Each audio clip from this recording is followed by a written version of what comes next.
Acid-based here with Marco. Acid-based here with Frank. So we're here with Marina. I'm here with Sam. Acid-based here with Samir. Freight carrier sitting with Fook. Acid-based here with Duke. Acid-based here with Augie. Acid-based here with Hector. Acid-based here with Dayan.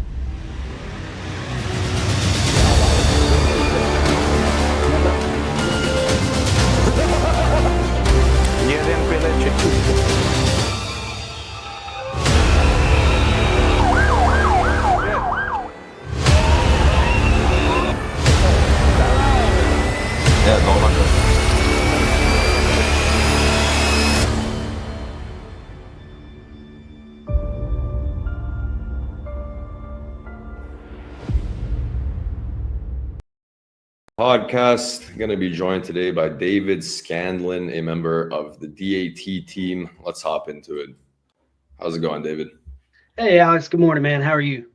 Good, man. Good. Had a busy morning, but I'm happy to have you here today.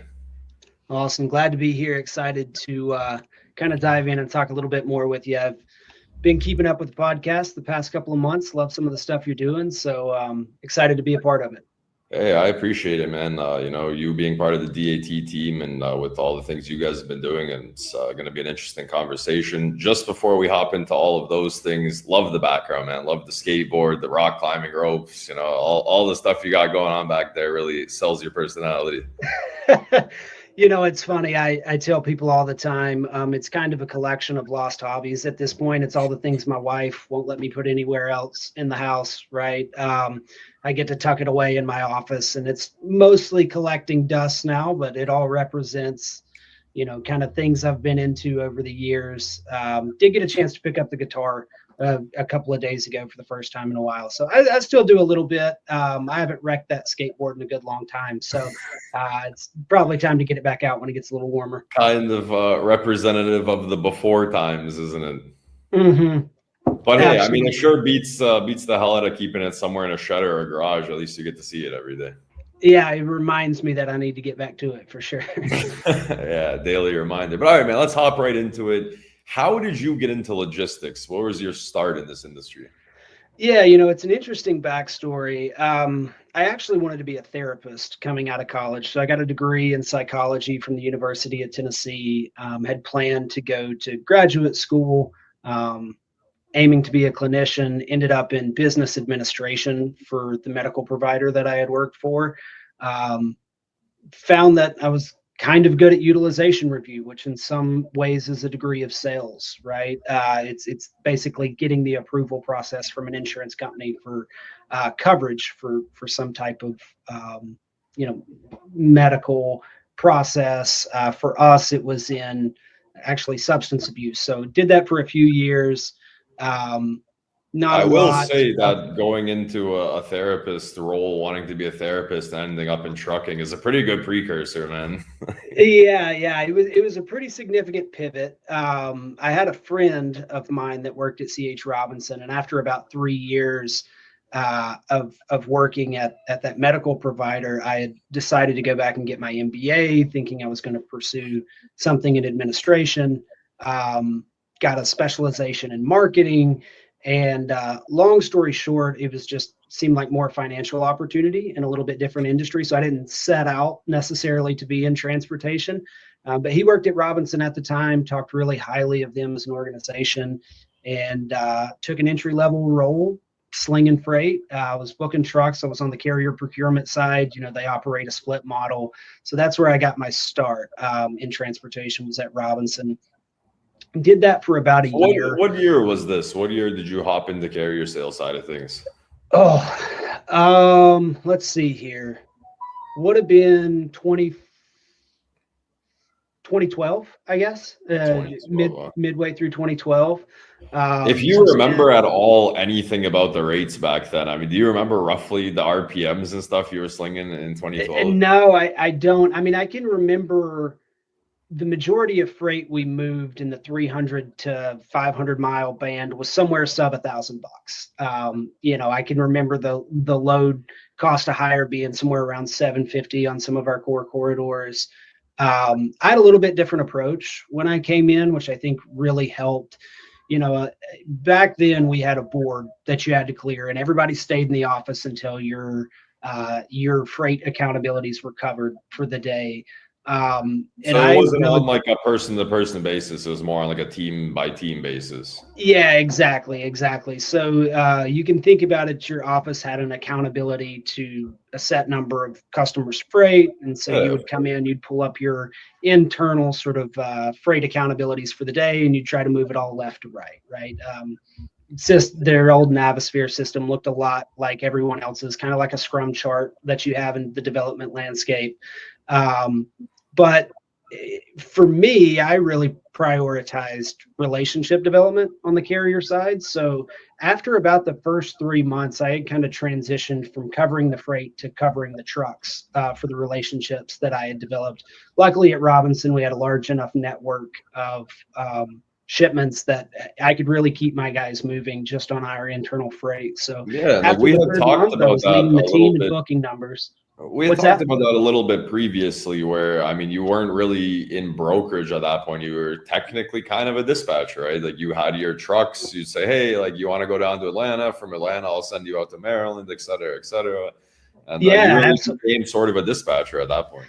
Yeah, absolutely. I mean, I was covering, I want to say 380-ish loads per month with the internal network that I had, which was good numbers back then. It led our office. I know there's probably some guys listening to your podcast laughing at that number, but it was something I was pretty proud of back then.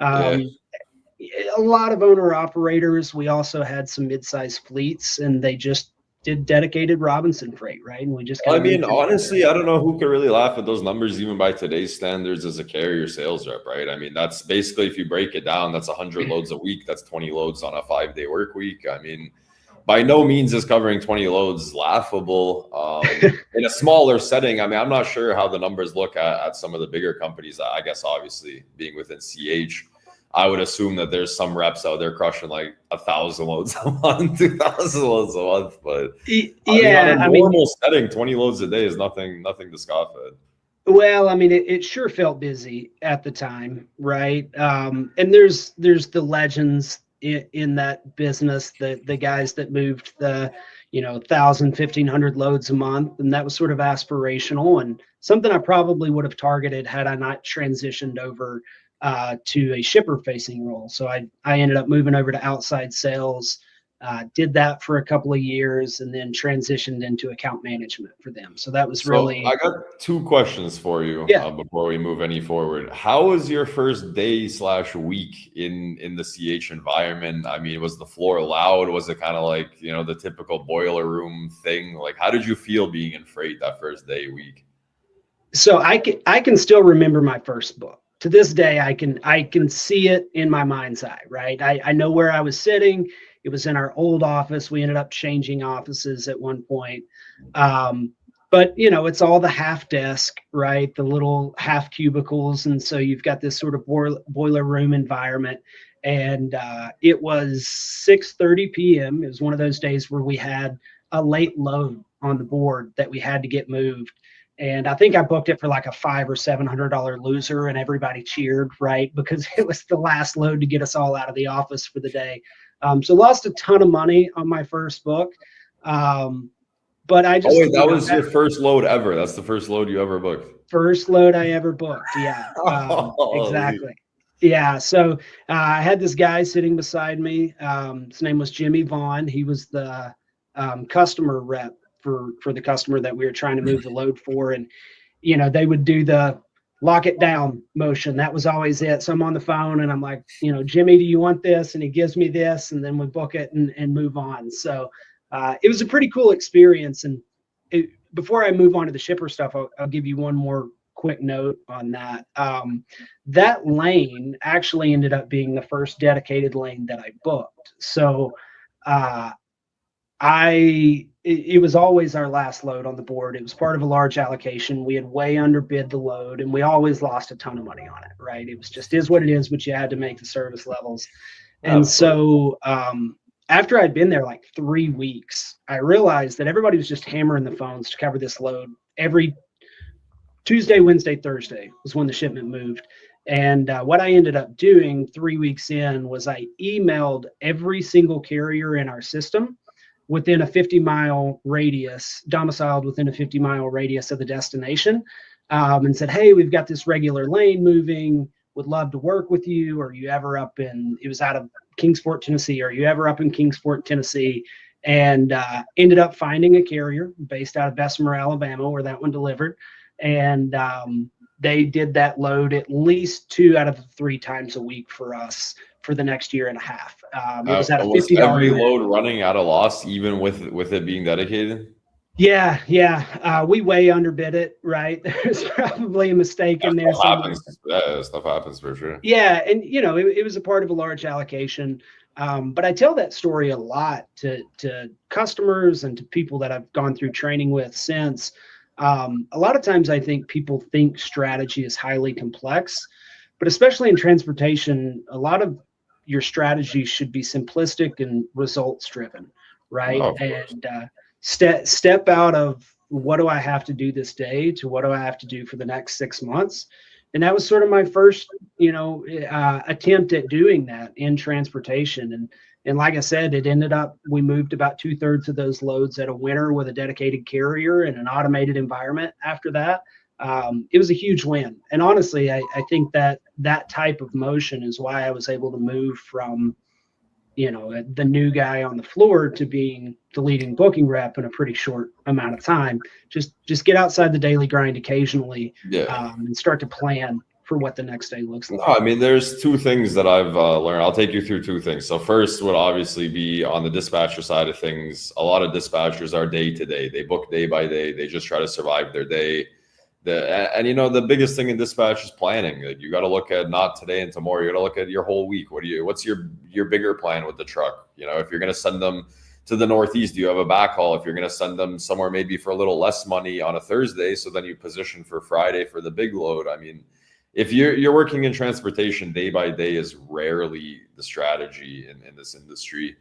And I'll take you through my first experience losing money on freight as a carrier sales rep as well. When I came into this industry on the broker side of things, I was just slinging freight, just booking trucks. And we had one lane, and I remember losing money on it like 3 days in a row. And I felt terrible because it was like the freight I was like tasked with selling. I had a couple lanes, and this was the one lane that there was nothing I could do. Nobody wanted it for the prices that we owned it for. And even when I was giving away no margin on the freight, nobody wanted it. And I remember losing money on the first one and then asking like my account manager, I'm like, hey, like, sorry. He's like, don't worry about it. Because if you look at the breakdown of that customer, right? Like, we're having one lane that's losing money, but we're making up the money on the back end with the other freight. So it's always a net positive. And like you said, when it comes to the carriers, if you underbid something, you still have to service the customer. I mean, nothing worse than giving freight back. And if the carrier can win on some lanes, I'm happy for them. Yeah, absolutely. And I mean, I think whether you're working in dispatch or whether you're working in a shipper facing role, either outside sales or, inside sales, account management, whatever you want to call it, taking a look at your holistic book of business is really, really important, right? Like that's where the decision level should lie on if you're taking losses, if you're pursuing wins. There's a ton of variables that go into deciding what good business is and what bad business is. And then also what your brand needs to be in the marketplace as well, right?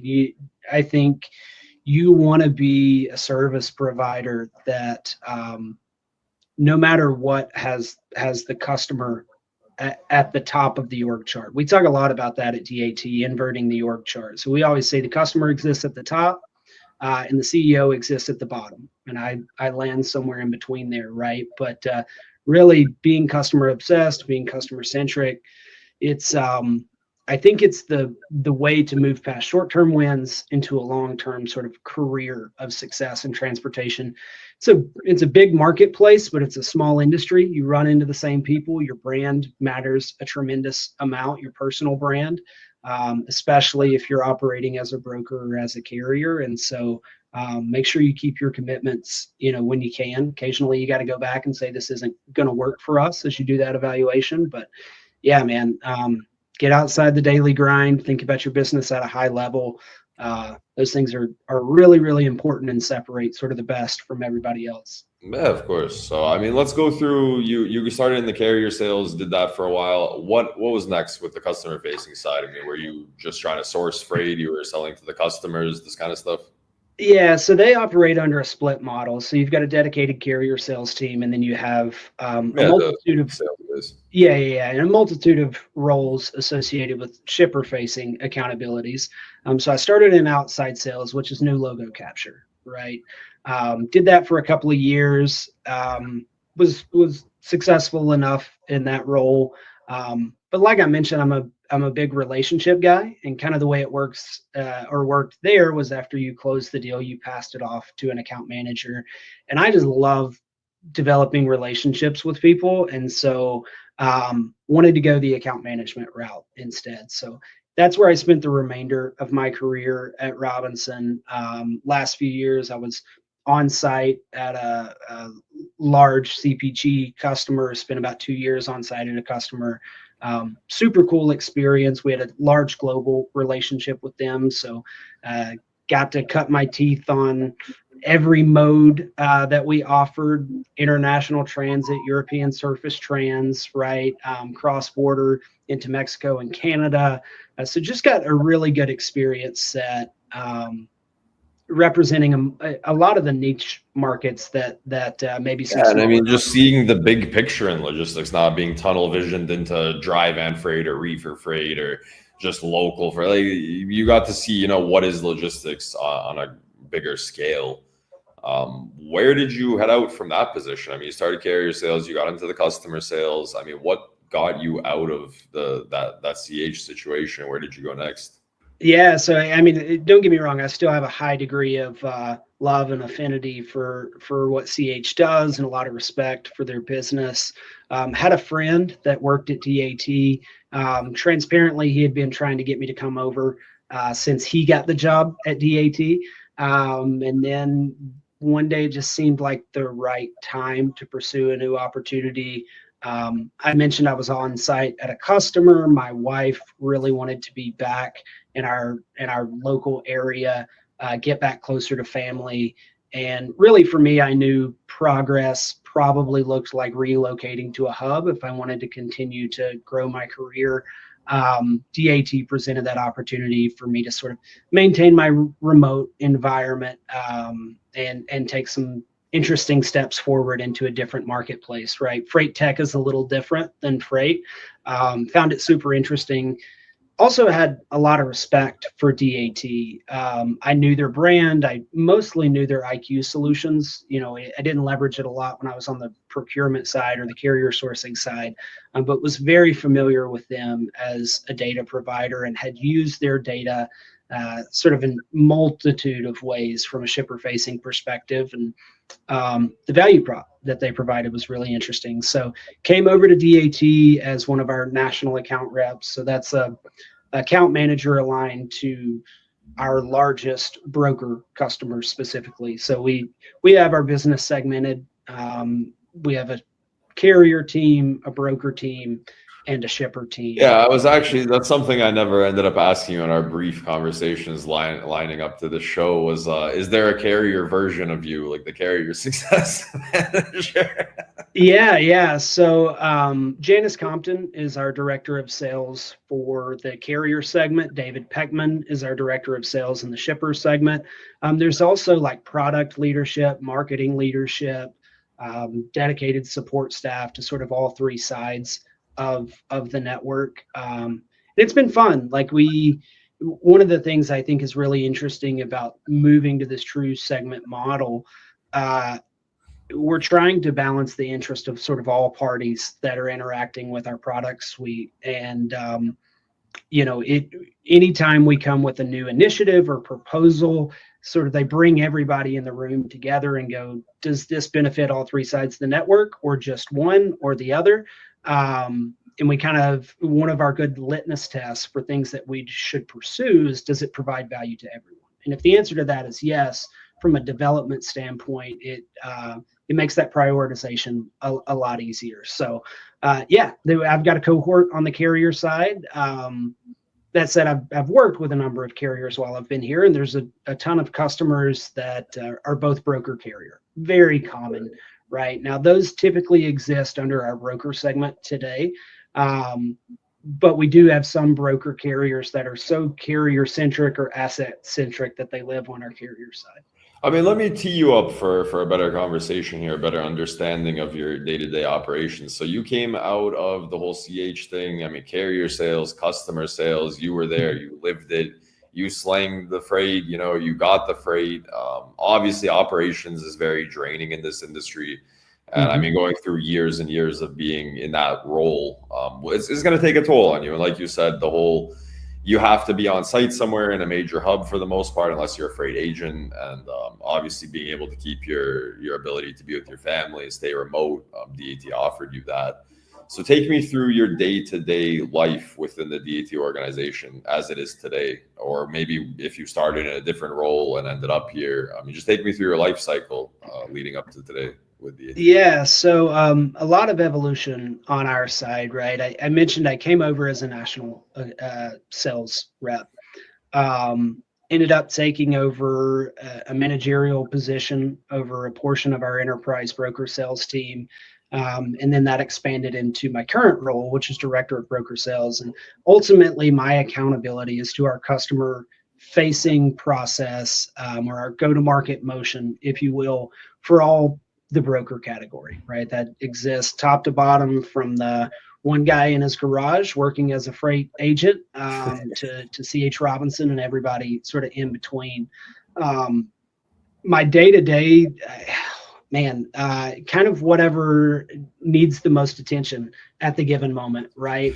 Yeah, your day sort of looks like mine, where you just sit down at the computer and wait for things to start popping up in front of you. Yeah, a lot of meetings, right? A lot of that's customer facing. A good portion of that's with my internal team as well. So I think we're up to roughly 30 people in my org from a sales perspective, representing a multitude of different roles. So really the goal comes in of how do we increase our customer experience, right?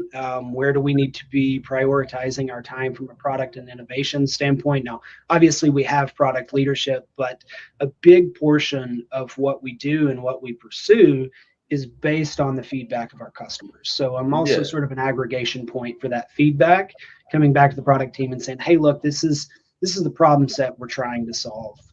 Something we talk a lot about internally is don't get hyper focused on the solution. get hyper-focused on the problems that you hear from customers, and then present a multitude of solutions to get to the most ideal outcome, right? Yeah, And there's so more than one way to skin a cat. And like you said, that's actually a really cool statement. Like, be hyper focused on the issues rather than the solutions, because if you're paying attention to all the issues, you're going to find multiple avenues to explore to get to the end result you want, a rather than thousand, tunnel visioning one thing, right?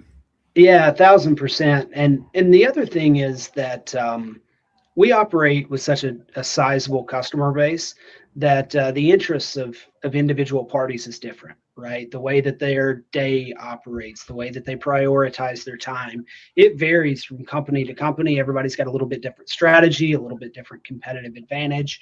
And so trying to figure out what problem set persists across all of those individuals, right?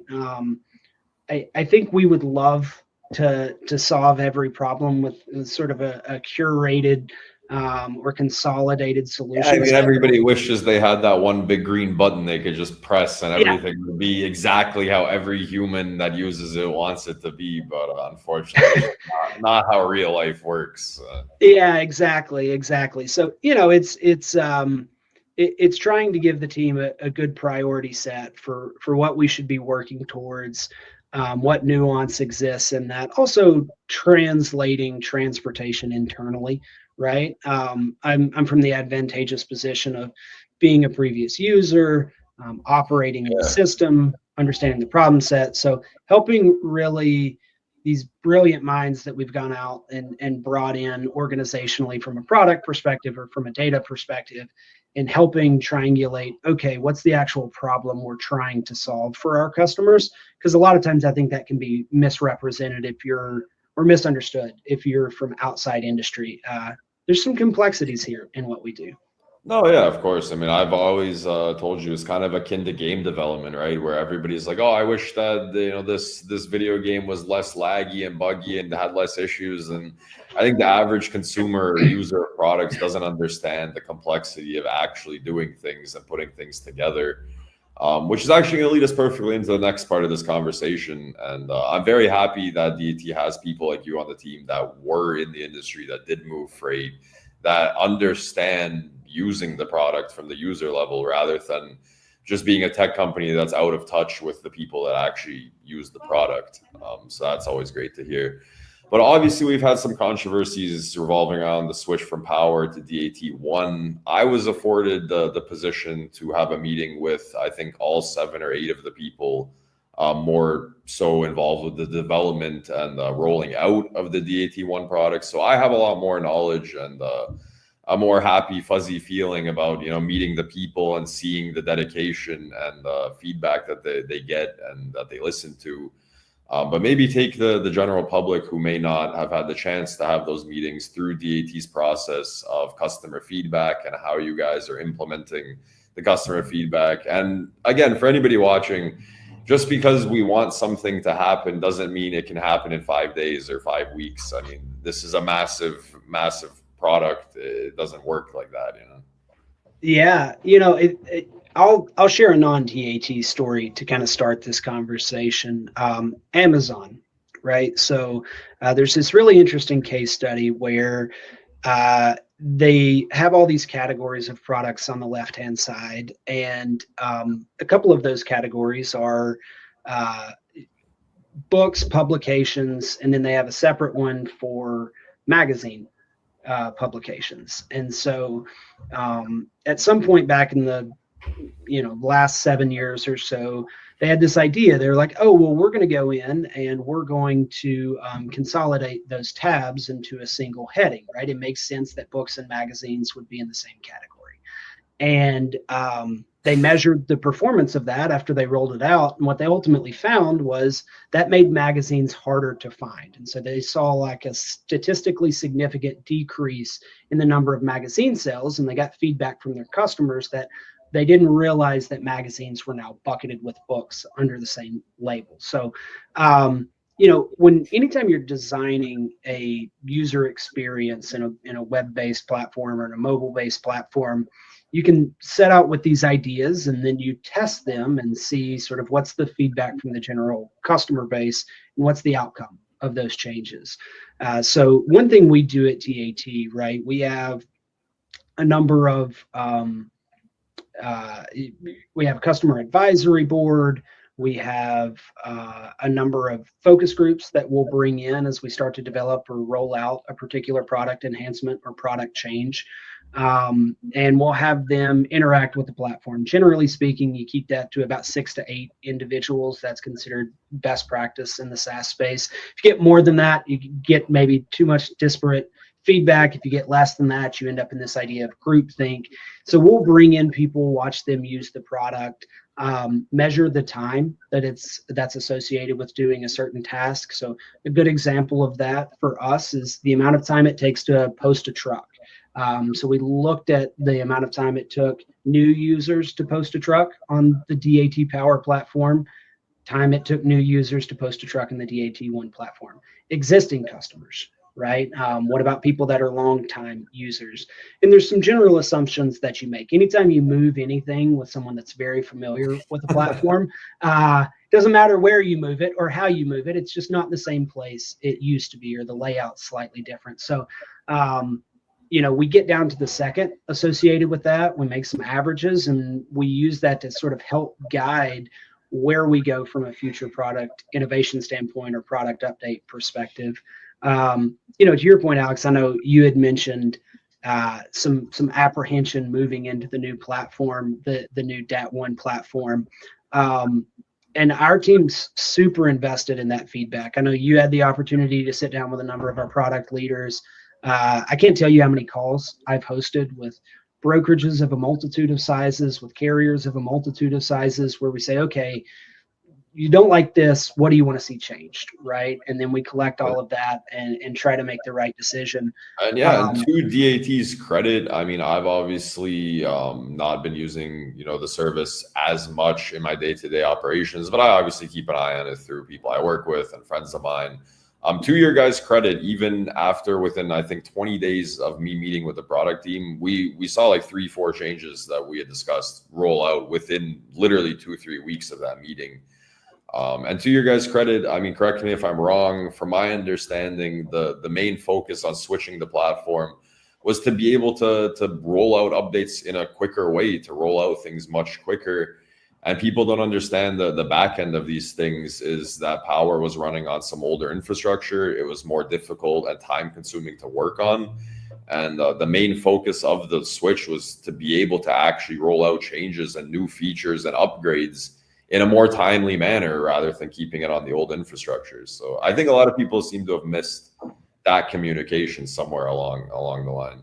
Yeah, it's really interesting. Another thing we talk about, even outside the user metrics, right? How quickly tasks take to be conducted, is value per pixel. You want every pixel on any screen to deliver value. If not, it's value per pixel. I like that. That's good.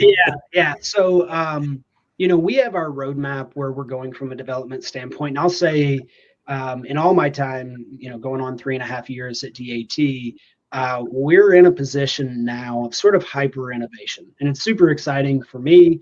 I know where we're going from a position in the value chain, something we talk a lot about, right? Load life cycle. Where does DAT play in that? Where do we add value? Where do we not? And we wanted to add more to the system. We wanted to add significantly more. And a lot of that is focused in really like 3 areas, right? First is trust and confidence. Second is predictive analytics. And third is intuitive automation. So if we think about those as like our 3 pillars that we're targeting, everything that we move and all the rework to the infrastructure goes, okay, how do we start to support more value in one of those 3 veins by the way that we lay out our platform? So yeah, I mean, it's very intentional, not to say that we don't make mistakes along the way. But from the top down, we're just super invested in being better and being more valuable to our customers. And so, yeah, I mean, it's not an easy process, but that is how we think about things. And that customer feedback is critical, right? There's opportunities in platform to provide some feedback or to reach out to our support teams to, talk through challenges. I'll say our product and development teams are always super interested in getting that direct customer communication. And then, like I said, we pair that up with what we're trying to build in platform over the long run. So we're in a position now, and another thing people don't think a lot about is what data elements are able to be integrated. So what data elements are what we call API forward. We want a lot of data. We know that some operations flow inside the UI. We also know that some operations flow through an integrated environment back to a TMS or something like that. So a lot of that legacy infrastructure really wasn't set up for rapid deployment of innovation. It wasn't set up API forward, right, to be able to have people communicate with the data elements outside of the web-based experience. And a lot of that wasn't built into the future vision of where we're going from adding more value per pixel.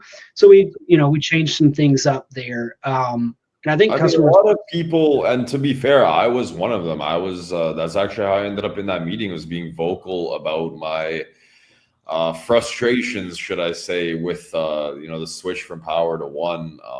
But a lot of people don't understand that. First of all, you can't get everything right on the first try. But second of all, this isn't a short-term play, right? Obviously, change is difficult. And like you said, if you move anything on any website, somebody's going to be mad. It doesn't matter how much what you moved or in what way it was moved. Somebody's not going to be happy about it. And I won't even lie. Like, I was that somebody when this all started happening. But then when you start to meet the team and you start to see, you guys are humans. You're not some corporation, soulless corporation that doesn't care about the customers. It's a long-term play, right? Like you said, it's the value per pixel, and the legacy infrastructure just wasn't able to accommodate your guys' future plans, rather than the today plans is fine. Everyone's happy with Power, but obviously as you guys keep moving forward, there's going to be innovations, and I'm sure we're going to get to the point where we're like, okay, like it all makes sense now, Yeah, a real life example of that.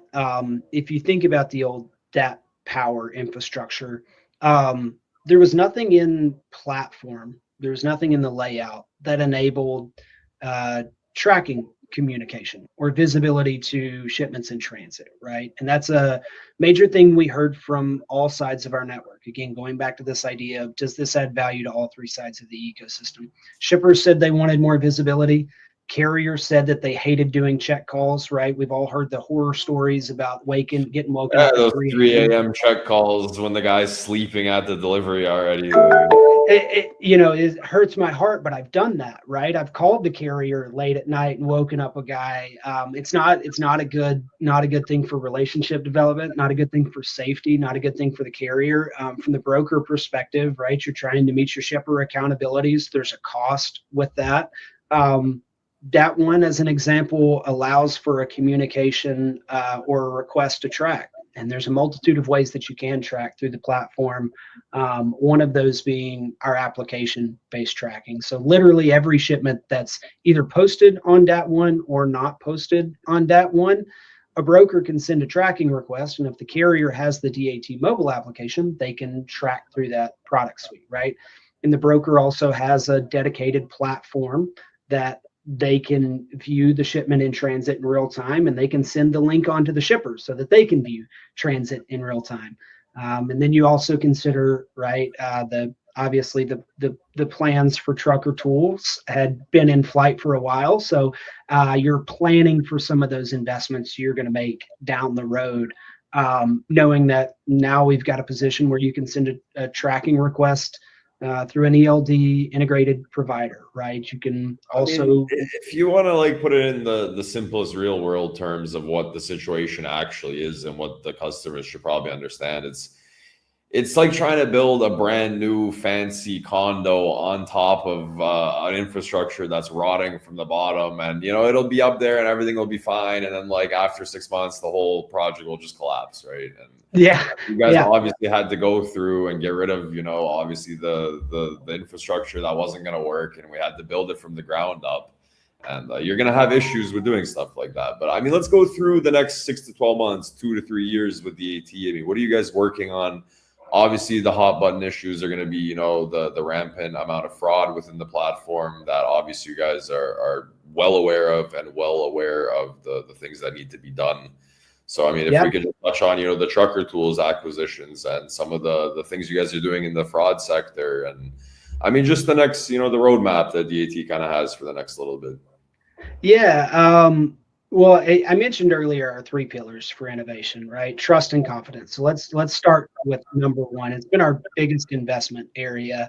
And this ties well into what we're talking about with replatforming. So no matter how good the product is, nobody cares if it's not up, right? So the first thing that we have to do is make sure our tech infrastructure is in a place that represents DAT as a utility to the marketplace, right? It has to be up all the time. You know, I know we've had some instances of outages this year, but another metric we evaluate is what's called time to recovery. So how quickly can we reestablish access to the experience if in the instance of an outage. So we've decreased our time to recovery by about 90%, which is great for us. That's why you haven't seen extenuating outages. We're also marching towards, you know, this commitment to triple nines with a goal of 4 nines. So 99.99% available. That's considered best in class from a tech provider or SaaS perspective. A lot of the reworking and replatforming that we've done, we're also replatforming our IQ experience now. Some of your folks may have already been in that new experience. You know, it allows us to maintain uptime in a really impactful way. You mentioned the fraud thing. Or just before we get into the fraud thing, though, I'm really happy to hear you guys working on the outages and stuff, but you're gonna destroy a whole network of LinkedIn posts where it's like, you know who has customers and who doesn't now, like every time it goes out. Yeah, there's probably a correlation between LinkedIn activity and DAT uptime, certainly in the transportation space. Yeah, we want to avoid that. And I think we're in a really, again, a positive spot, made a lot of progress. Yeah, I mean, I haven't seen any, like I said, I'm not using it day to day anymore, but I haven't come across any people talking about it. I mean, your guys' outages have definitely decreased significantly over what was going on, you know, over the past, maybe let's say 2 years. But yeah, I mean, I'm really happy to hear about that. Like I said, it's just going to be funny to see a lot less of those. Well, hopefully, right? Fingers crossed. I laughed. We talked about our performance above 4 nines for the 6 months preceding our user conference in October. And so our CTO goes up on stage and says, hey, we've shown this progress. And then in November, we had a sizable outage. And it's just like you put your head in your hands, right? But I mean, again, to your point, a lot of progress on that front, not something that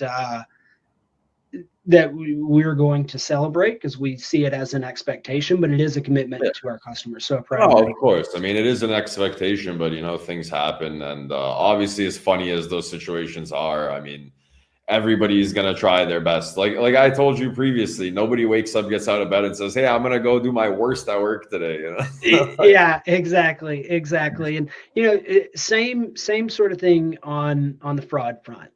So pretty interesting. We're actually at this point below pre-pandemic levels of reported incidents of fraud on our platform, right? So that's a core metric that we evaluate. We launched MFA back in, I guess, mid-23 now, which saw... Like we had already discussed that too. I told you guys that was a really good step. I mean, I was a user back then, and I remember having to tether my phone to my account. I remember getting a little frustrated sometimes by how much more security was added. I'm like, I don't want to log in all the time, man. Like, but you guys did do a really good job. I was a user at that point when you guys rolled out the extra security features. So that was always a good step in the right direction. Yeah, and I mean, look, transparently, we saw, you know, post MFA launch, bad actors got smarter and figured out better ways to spoof credentials and identities. And then we saw an increase back over the next preceding months. And then we got better in our processes, hired some really great cybersecurity experts from across not only our industry, but the banking industry, you know, and across the greater tech landscape.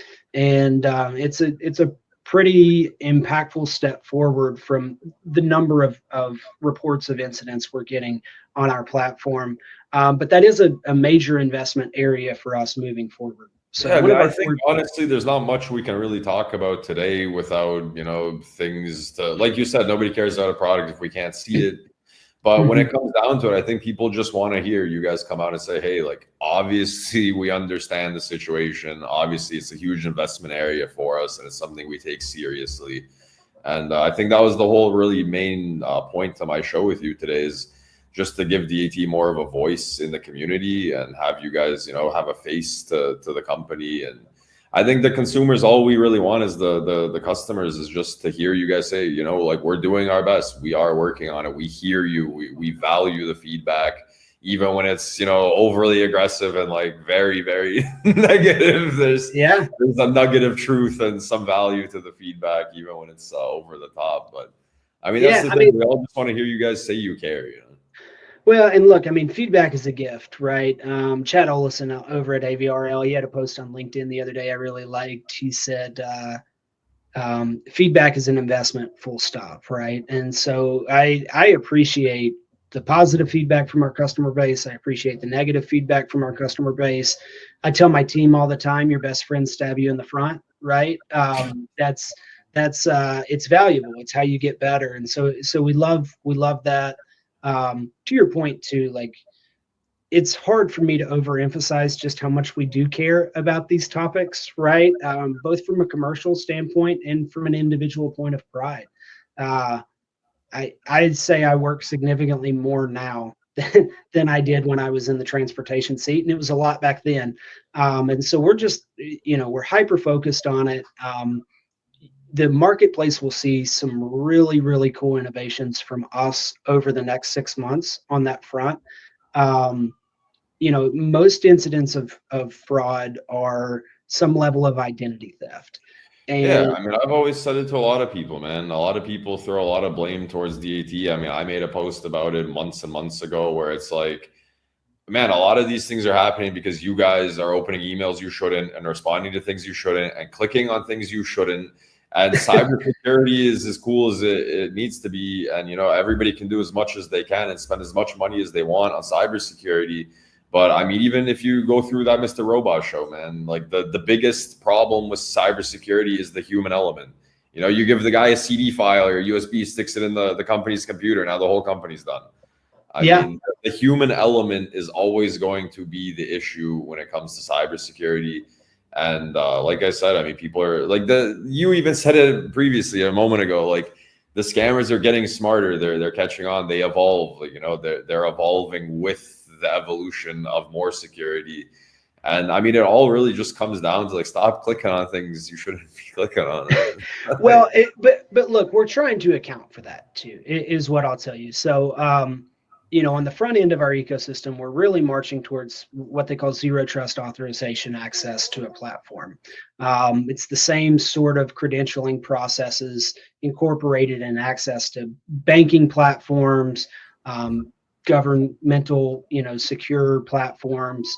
We're rolling out that infrastructure now. We've got a set number of customers already in flight on those processes, and we want to move our full user base to methodologies of zero trust authorization.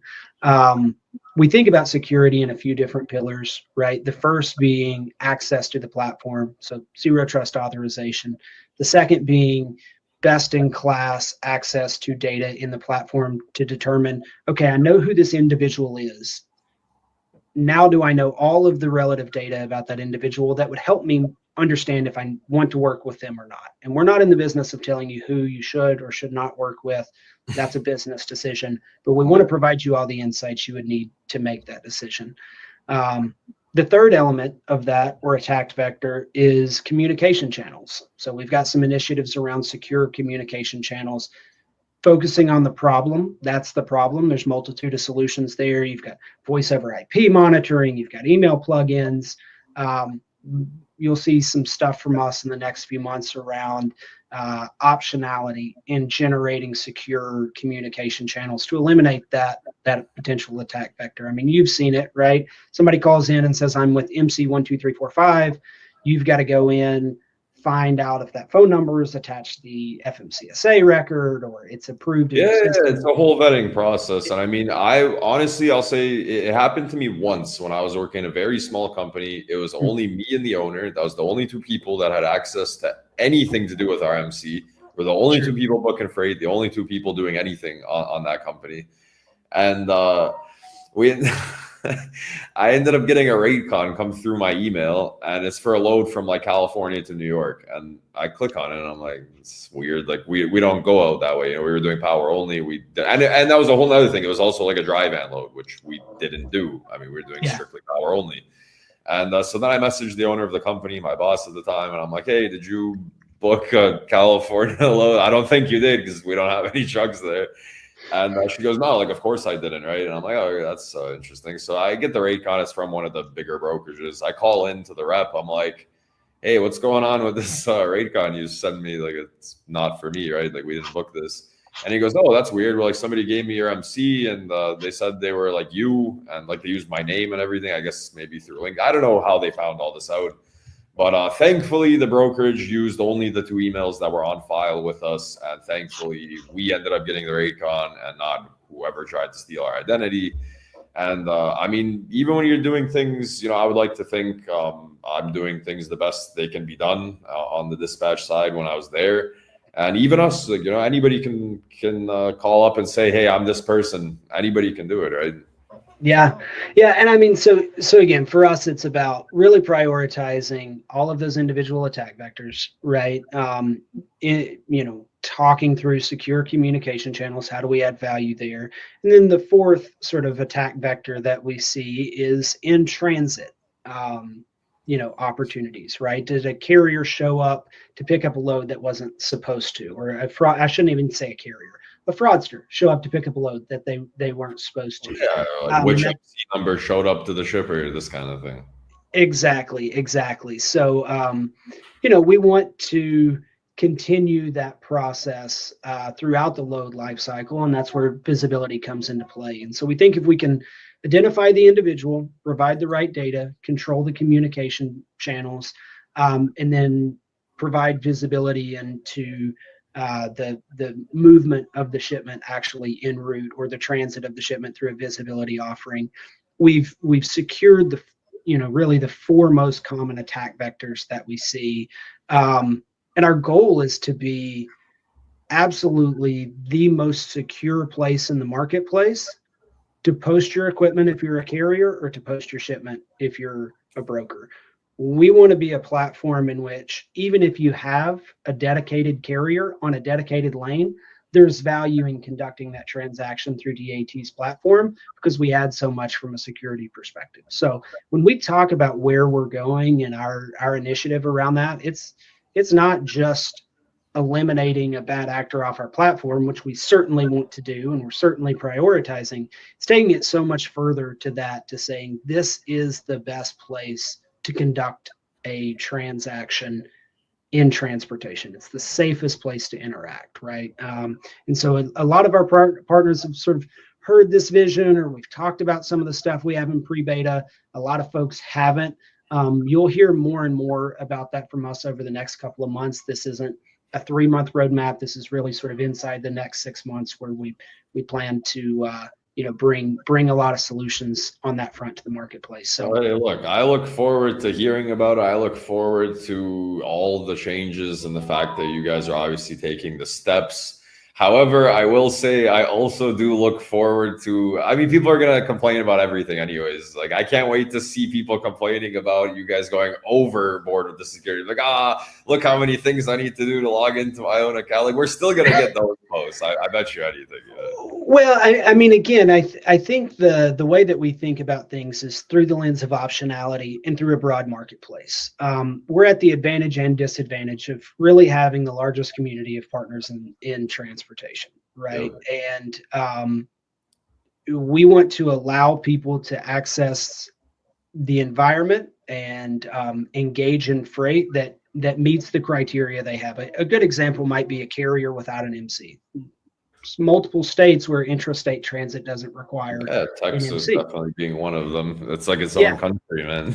Yeah, exactly. So how do we think about those users? How do we think about what they have visibility to in the platform? How do we, manage all of that for the people that operate in those niche environments? And what I would say is we're committed to providing people optionality into how they engage the platform and what visibility the broader network has to how they engage the platform based on their individual strategies and business and all of that. So we're trying to solve it for a broad array of players, and I love the investments that we're making there. So you guys will see more. The marketplace will see more. It should be really exciting. I mentioned the advanced analytics and things that we're doing on that front. A lot of investments happening there. I know we're kind of bumping up against time, so I won't go too far down that rabbit hole. But then the last one that I do think is impactful and probably shorter order is that idea of intuitive automation, right? And one of the questions I get a lot is, well, how much operates in an automated environment? And I always say, how many loads? This is a common question. How many loads operate in an automated environment? Honestly, after working in the industry, I think that's the wrong question. I think the right question is, how many of the tasks associated with an individual load are operated in an automated environment, right? How much efficiency can you generate in your booking process, in your quoting process, in your tracking process, communication process, etc. So we're super invested in, at every step in the load life cycle, how do we make that more efficient for each party involved in that transaction? So those are the investment areas for us. Like I said, we won't talk about product demos and all that kind of stuff, but that's at least where we're hyper focused and the type of stuff that you'll see coming out from us. Hey, I mean, I really appreciate all the information. The community is going to appreciate, obviously, getting a different voice out of DAT and just hearing, the human element behind the company. I will say that, honestly, you guys, I think people think maybe it's like 50,000 employees over at DAT. You guys are not that big of a company on the human element and how many employees are there. So yeah, maybe I'll need to cut DAT a little bit of slack, man. You guys are definitely working on things. I'll mention this. I had a computer crash earlier this week. My personal computer, not a broader DAT issue, just a me issue, and I had to re-upload all the applications that we use, and 666 people in our Slack instance right now. You couldn't pick a different number, right? You couldn't pick 665, 667. Yeah. Well, right? maybe it was 667. I had to pick the most controversial number possible. I'll say it was 667. There you go. And we still got some folks coming over from the Trucker Tools organization that we're building in. So all of that to say, we're not a 50,000 person org. I don't know if that's the exact number. I just wanted the more human side of you guys. But honestly, thank you for all of the information we've got, on these things. I do look forward to running this back with you in maybe 6, 7, 8 months when all these changes have taken place, and hope we can keep an open dialogue between the two of us and throughout the communities and continue, just voicing the stuff you guys are working on. Any final closing words about DAT as we move into some more fun, lighthearted stuff to end out the show? Yeah, I mean, I think I would just say, for the broader group, like, communicate with us. If you don't know who to reach out to, our support emails always staffed, and they'll connect you with the right people. We love feedback. We really do strive to be customer obsessed.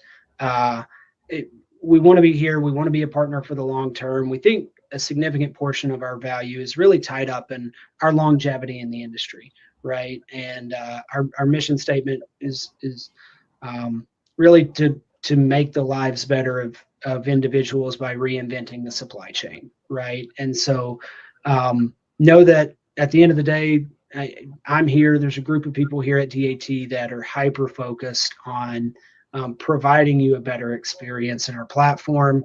It's why we make changes to the ecosystem. It's why you continue to see rollouts and stuff like that in product from us.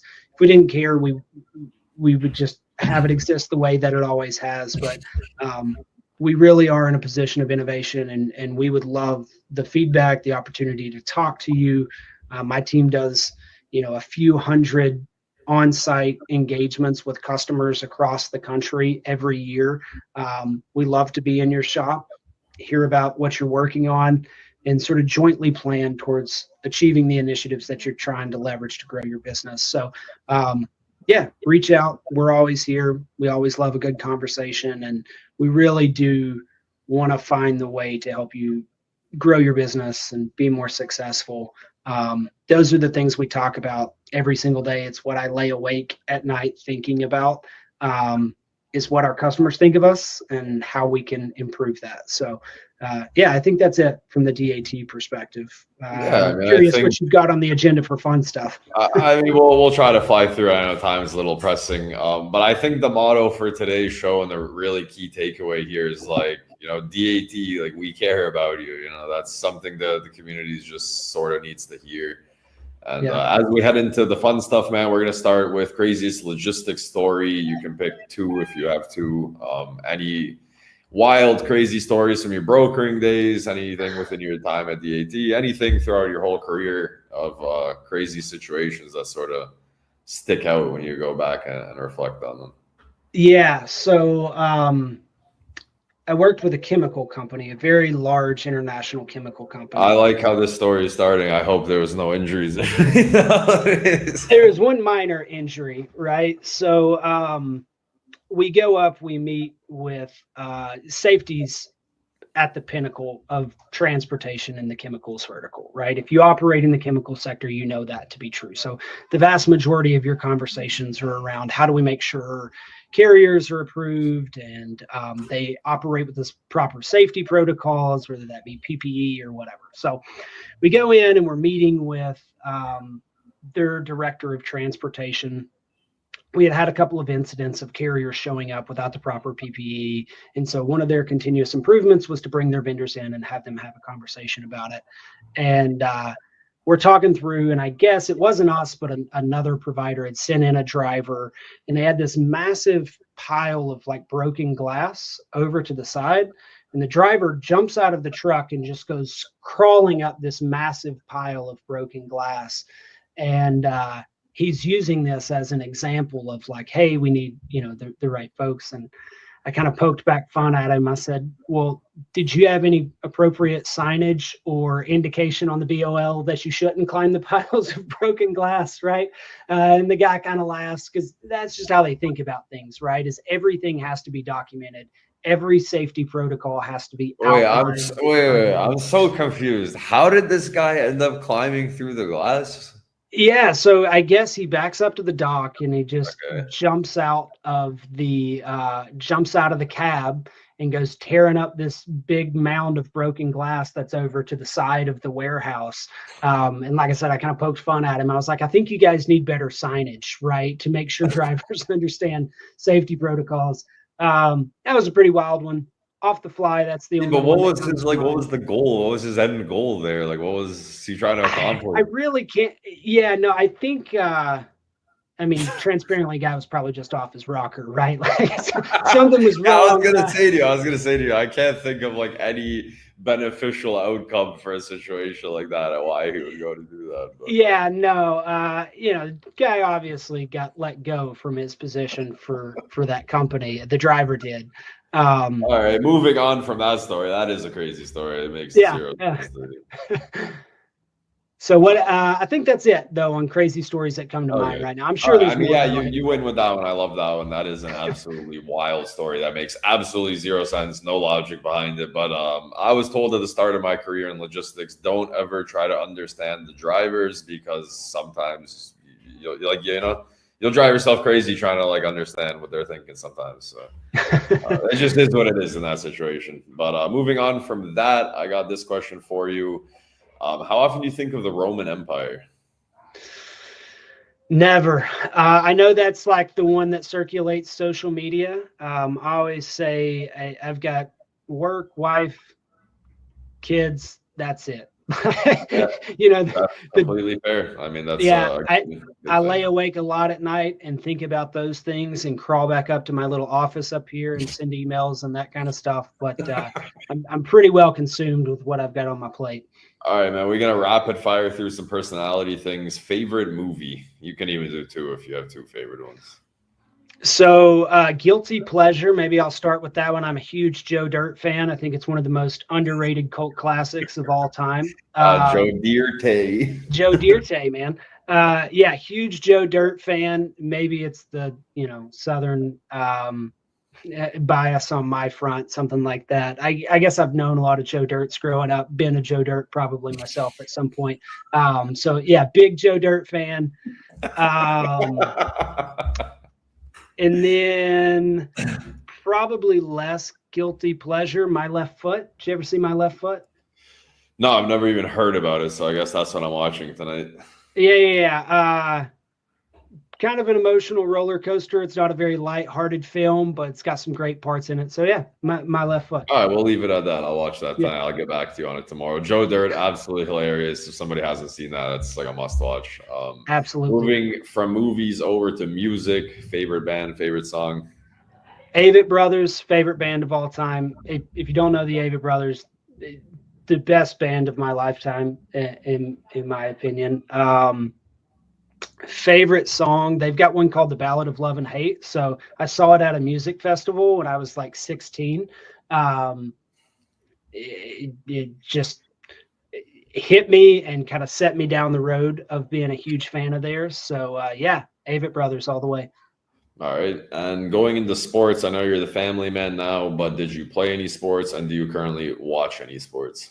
I watch a ton of sports. So I mentioned I'm a University of Tennessee grad. Watched us get destroyed by Florida last night. That hurt my heart. Hard to watch. Yeah. So anything UT, not a huge pro sports guy. I keep up with the Titans a little bit, being based out of Tennessee. But yeah, played everything growing up. Wrestling was the sport I was best at, and still love it, have a passion for it. Coached, reffed through college. That was one of my side jobs through college, was refereed high school matches.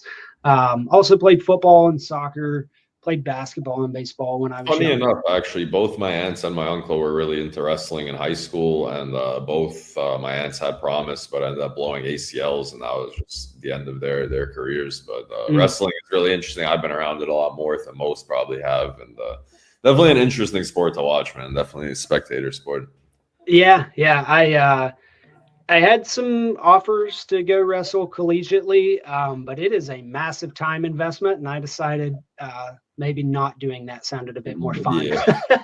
All right, man. We're going to wrap it up with the absolute final question of today's show, and that's going to be the chicken wing choices. It's the most famous recurring question on the show. When you eat chicken wings, do you prefer drums or flats? I'm a flats guy, so I don't know.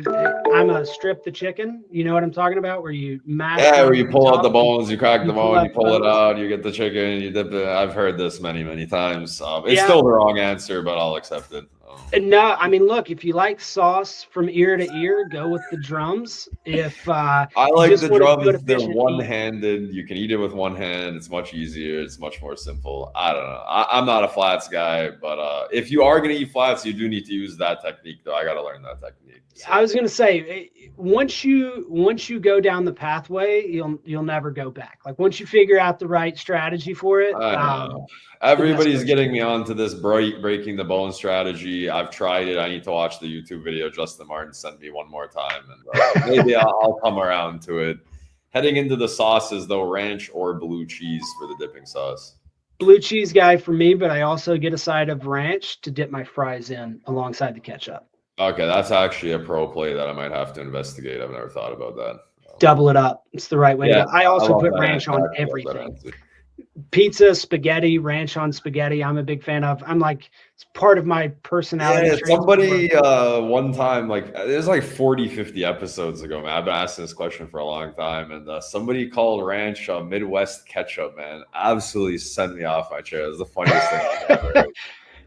Yeah, ranch on everything except ice cream from my seat, and oddly enough, chicken wings. I prefer blue cheese on chicken wings. Yeah, blue cheese is very good. And lastly, we're going to breaded or non-breaded when you eat chicken wings. Certainly breaded. I don't know what kind of sociopath goes. I thought you were going to say certainly non-breaded. I was like, get out of here, bro. Yeah. I don't trust anything you have to say. You know, it's 100% breaded. There's no. I don't need. You either prefer breaded or you're a liar, in my opinion. Yeah, you know, it's like you either pee in the shower or you lie about it. Yeah, exactly. All right, David, thank you so much for joining me, and I really appreciate your time. And like I said, we'll definitely run back around 2 when we get around to it in about 6-7 months from now. And I look forward to seeing everything DAT is about to roll out. Awesome. Hey, really appreciate the time. Look forward to talking with you more, Alex. And yeah, man, happy hunting this week. Talk soon. Hey, thanks, David. All right, see you. That wraps up our episode. David Scandlyn from DAT. I hope you guys are going to be on the lookout for all the new things DAT is getting ready to roll out over the next 6, 7, 8 months. And like I said, we will be running back around 2 to discuss some of those things. And that's it for me today.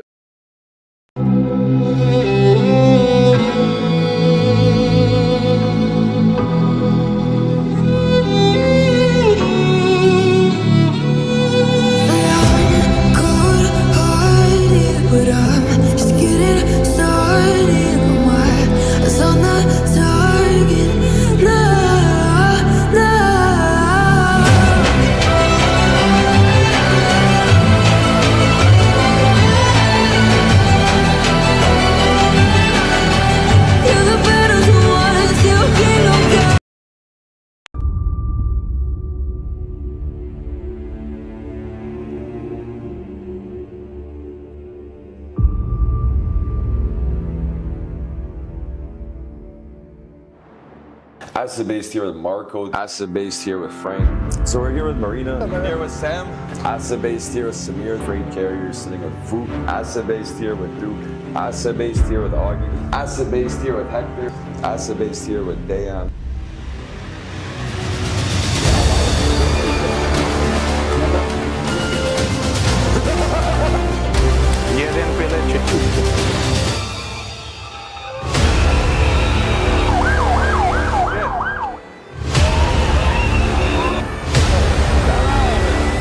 Yeah, don't like it.